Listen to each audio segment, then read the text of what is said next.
നമസ്കാരം. നമസ്കാരം. നമസ്കാരം. എന്താണ് സംഭവം? ഇത് തിപ്പലി, കുരുമുളക്, ചുക്ക്, പിന്നെ പനങ്കൽക്കണ്ട. നമ്മുടെ ഇപ്പൊ വീഡിയോയില് നമ്മുടെ ഡയൽ കേരളയിൽ കത്തിയ വീഡിയോയാണ് എന്ന് പറഞ്ഞാൽ ഒറിജിനൽ പനങ്കൽക്കണ്ട എന്താണെന്ന് നമ്മൾ കാണിച്ചു കൊടുത്തതല്ലേ. ഇത് കഴിച്ചാൽ ഷുഗർ പോലും ഇല്ലെന്നാണ് പറയപ്പെടുന്നത്. അതുപോലെ ഇത് കഴിച്ച ഒത്തിരി ആൾക്കാർക്ക് നല്ല റിസൾട്ട് ഉണ്ട്. നമ്മൾ ഇതും കൊണ്ടൊരു സാധനമുണ്ട്. ഇത് കൂടാതെ തിപ്പലി, കുരുമുളക്, ചുക്ക്, കറുകപ്പട്ട, ഗ്രാമ്പു, ഏലക്ക, ആടലോടം, പനങ്കൽക്കണ്ടം ചേർത്തുള്ളൊരു നല്ല പൊടിയാണിത്. ഇതെല്ലാം കൂടി മിക്സ് ചെയ്ത് പൊടിയാണ്. ഈ പൊടിയുടെ പ്രത്യേകത എന്താണെന്ന് ചോദിച്ചാൽ, ഈ പൊടി കഴിച്ചു കഴിഞ്ഞാൽ നമുക്ക് തൊണ്ടവേദന, പനി, കഫക്കെട്ട് എത്ര ഇതാണെങ്കിലും മൈഗ്രീൻ, നല്ല ശക്തമായിട്ടുള്ള മൈഗ്രീൻ പോകും. തലയിലൊക്കെ കഫം കെട്ടിയിരിക്കുന്ന എല്ലാം നല്ല സൂപ്പറായിട്ട് പോകും. ഒരു കെമിക്കലും ഇല്ല, ഈ സാധനങ്ങൾ മാത്രമേ ഉള്ളൂ. ഒരു കെമിക്കലും ഇല്ല. ഇത് കറക്റ്റായിട്ടുള്ള സാധനം. ഇത് കണ്ടോ, ഈ ചുക്കിനുള്ള പ്രത്യേകത എന്ന് പറഞ്ഞാൽ ഇത് കണ്ടോ, ഇത് കറക്റ്റായിട്ടുള്ള നമ്മുടെ കാട്ടിൽ ഇഞ്ചിയാണ്. ഇത് കണ്ടോ, ഇതിനകത്ത് നാരാണ് മൊത്തം. ഈ ചുക്കിന് പോലും പ്രത്യേകതയുണ്ട്. ഇതെടുത്ത് നാക്കെ വെച്ച് കഴിഞ്ഞാൽ നമുക്ക് നല്ല പെരുപ്പം ഉണ്ടാകുന്നത്.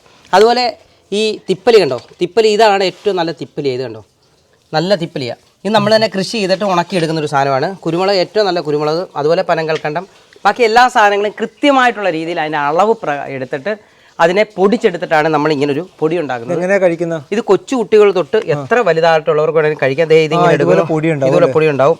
ഇതാണ്ടേ, ഇതിലേക്ക് ഇങ്ങനെ കയ്യിലോട്ടൊന്ന് തട്ടിയിടണം. ഇങ്ങനെ തട്ടിയിട്ടതിന് ശേഷം വളരെ കുറച്ച് മതി. എന്നിട്ട് ഒരു സ്പൂണോ എന്തെങ്കിലും എടുത്ത് ഇങ്ങനെ തട്ടിയിടുക. എന്നിട്ട് തന്നെ ഇങ്ങനെ അഴിച്ചിറക്കുക. സാധനം വേണ്ടവർ എന്താ വേണ്ടത്? ഇത് വേണ്ടവർ എന്ന് പറഞ്ഞാൽ നമുക്ക് ഈ ഒരു വീഡിയോ തന്നെ ഇതിലേക്ക് പിന്നെ അഡ്രസ്സ്, പിൻകോഡ് നമ്പർ, വിളിച്ചാൽ കിട്ടുന്ന 1 or 2 നമ്പർ ചേർത്ത് എഴുതുക. അതുപോലെ തന്നെ ഇതിൽ ഗൂഗിൾ പേ നമ്പറുണ്ട്. അതിലേക്ക് പേയ്മെൻറ്റ് ചെയ്തിട്ട് സ്ക്രീൻഷോട്ട് വെച്ചാൽ മതി. പിന്നെ ഇത് രാവിലെ ഇപ്പം നല്ല കഫക്കെട്ടുള്ളവരെങ്കിൽ 3 നേരം എന്തെങ്കിലും കഴിക്കാം. രാവിലെ, ഉച്ചയ്ക്കും വൈകിട്ടും വളരെ കുറച്ചെടുത്തിട്ട് കഴിക്കാം. കൊച്ചു കുട്ടികളാണെന്നുണ്ടെങ്കിൽ തേനകത്ത് കഴിക്കാം. തേനും കൂടെ ചാലിച്ചു കൊടുക്കാം. ഇനി എത്ര ഇതായിട്ടുള്ളത് ദഹനത്തിന് നല്ലതാണ്. അതുപോലെ തന്നെ ഇമ്മ്യൂണിറ്റി, പെട്ടെന്ന് പനിയൊന്നും വരത്തില്ല. കഫക്കെട്ട് ഇപ്പം മൈഗ്രീൻകാർ തന്നെ ഇത് കഴിച്ചിട്ട് നല്ല റിസൾട്ടാണ് പറയുന്നത്. കാരണം എല്ലാവർക്കും ഇപ്പം ഈ ഒരു അടുത്ത സമയം എന്ന് പറഞ്ഞാൽ ഇനി മഴക്കാലം തുടങ്ങാൻ പോവുക. അപ്പോൾ ഇതിലൊക്കെ നല്ലൊരു കാര്യമാണ്. മഴ തണുപ്പുള്ള സ്ഥലം, ഇപ്പോൾ ഇടുക്കി ജില്ലയിലൊക്കെ ഉള്ളവരൊക്കെ കൂടുതലായിട്ട് മേടിക്കുന്നത്. കാരണം തണുപ്പ് ഭയങ്കരമാണ്. നമുക്ക് കാപ്പിക്കകത്ത് ഇട്ട് കുടിച്ചാൽ സൂപ്പറായിരിക്കും. കാപ്പി ഉണ്ടാക്കാൻ നമ്പർ 1. കാപ്പി ഉണ്ടാക്കാൻ ഇത് ശകലം ഇടുക, എന്ന് കഴിക്കുക. ഇപ്പം തന്നെ എൻ്റെ നാവിലൊരു പെരുപ്പ് പോലുണ്ട്. പക്ഷേ ചോളം കഴിയുമ്പോൾ നല്ല സൂപ്പറാണ്. ഇതാണ് അതിൻ്റെ പ്രത്യേകത. ഈ തണുപ്പുള്ള സമയമൊക്കെ വരുമ്പോൾ കൂടുതലും ഏറ്റവും കൂടുതൽ ഉപയോഗിക്കും. മാത്രമല്ല നമ്മൾ ഈ എടുക്കുന്ന സാധനത്തിനകത്ത് യാതൊരു മായം ഉണ്ടാവില്ല. അങ്ങനെ ഉണ്ടെങ്കിൽ ഈ പ്രോഡക്റ്റ് സൂപ്പറായിരിക്കും. കാരണം ഈ എടുക്കുന്ന സാധനത്തിനകത്ത് ഒരു കാരണവശാലും മായം ഇല്ലെങ്കിലാണ് ഈ പ്രോഡക്റ്റിനുള്ള ഗുണം ഉണ്ടാകുന്നതും. അതിന് ഇപ്പോൾ കുട്ടികളായാലും മുതിർന്നവർക്കായാലും എത്ര ഞാൻ പറയട്ടെ, ഇനിയിപ്പം മാറാത്ത കഫക്കെട്ടുണ്ടെങ്കിൽ പോലും ഇത് മാറും. അതാണ് നല്ലൊരു സംഭവമാണ്. ഞാനൊരു 13 വർഷം കൊണ്ട് നമ്മുടെ ശിലാ മ്യൂസിയത്തിൽ ഇതിങ്ങനെ ഉള്ള പ്രോഡക്റ്റ് ഉണ്ടാക്കുന്നുണ്ട്.